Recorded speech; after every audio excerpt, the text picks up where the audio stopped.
Welcome to Kenton's videos. Enjoy the video. You'll start by checking power, software access, and simple obstructions. Make sure your iPhone X has at least 20% battery and a recent backup.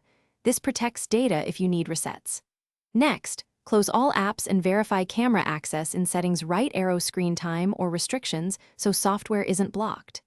Finally, inspect the front camera area for grime, case misalignment, or cracked glass. Clean gently with a microfiber cloth and compressed air. Once done, test the camera app. Now dig deeper into diagnostics. You perform a force restart by pressing volume up, volume down, then holding the side button until the Apple logo appears. This clears transient glitches. Next, open Camera, FaceTime, and a third-party app to confirm whether the front camera fails everywhere. This distinguishes hardware from software.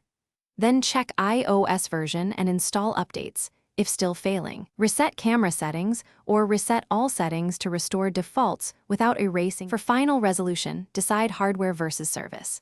If diagnostics point to hardware, grinding, intermittent image, or no input, replace the front camera module or take the iPhone X to Apple or an authorized repair to preserve warranty and true depth alignment. If you open the phone yourself, use proper ESD protection, correct pentalobe and tri-point drivers, and keep screws organized to avoid damage. If software issues persist despite resets, boot into DFU and restore via Finder or iTunes as a last troubleshooting step before repair. Thanks for watching. Consider subscribing if we helped you.